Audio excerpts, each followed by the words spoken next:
On m'a demandé s'il y avait d'autres initiatives dans le monde que Monash qui faisaient les tests de FODMAP.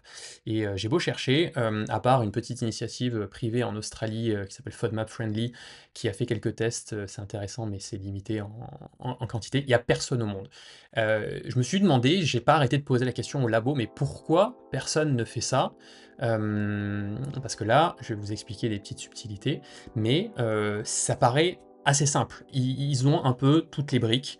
C'est que Monash, en fait, a pris toute l'aura de la... C'est une université publique de recherche, c'est reconnu mondialement, l'université de Monash, hein, c'est vraiment une très connue, et je ne parle pas bien sûr dans le monde des FODMAP, ils ont tout pris en aura, donc sur la partie recherche scientifique, il n'y a plus rien à découvrir de réellement intéressant, et la partie labo, là ce que je vous ai expliqué, vous avez vu ces machines d'HPLC de chromatographie liquide, c'est de la recherche appliquée. C'est-à-dire que c'est un travail, entre guillemets, de laborantin, de réglage. C'est pas intéressant. Il n'y a pas de chercheurs de haut niveau qui vont se plonger dessus. C'est pour ça que, enfin c'est ma compréhension, c'est la conclusion à laquelle je suis arrivé, qu'on m'a expliqué.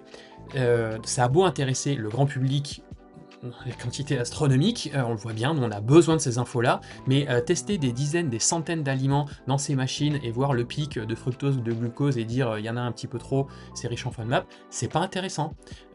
Ça intéresse pas spécialement non plus la recherche privée. Et donc ces labos, vous avez vu, ils savent déjà faire.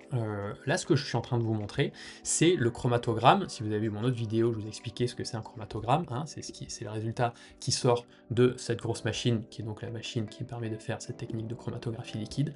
Et ça, c'est la petite subtilité, la petite force de l'université de Monash, à laquelle on n'a pas encore abouti.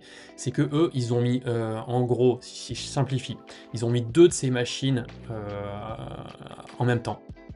Parce que là, vous avez vu, moi je vous ai expliqué, on va faire un test pour le fructose glucose, un test pour les fructanes, un test pour les galactoligosaccharides, et un test pour les polyols. Ça fait 4 tests, 5 tests si on met le lactose, mais bon, parfois on peut en faire que 3 parce que certains tests nous permettent d'en faire plusieurs. Monash, si je simplifie, ils ont mis ces machines en série pour faire sur le même chromatogramme, ils réussissent à avoir un peu tout. Vous voyez, là, c'est le pic de nystose, de stachyose et de raffinose. Vous avez bien retenu que c'était les galactoligosaccharides, très bien. Le sucrose, le maltose, le lactose qui nous intéresse. Le glucose aussi nous intéresse, le fructose et mannitol, sorbitol. Vous avez vu, il y a quasiment tout là. Oui, non, je vous ai pas dit, il y a aussi les fructoligosaccharides, donc les fructanes, hein, qui sont quelque part par là. Même si les fructanes, il faut faire une seconde petite opération pour le faire. Mais en gros, vous voyez, pour faire les tests en grosse quantité, ils ont simplifié le process, ce qui veut dire que ça coûte moins cher.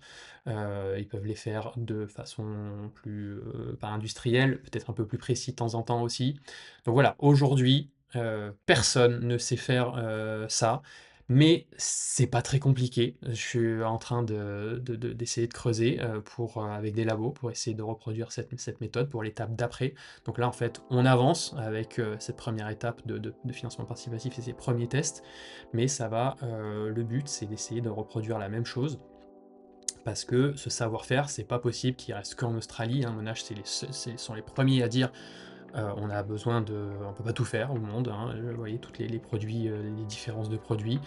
On a beaucoup de produits qui ne sont pas testés. Voilà, je vous explique les subtilités. Il y a de quoi faire. Et bien on va y arriver. À bientôt.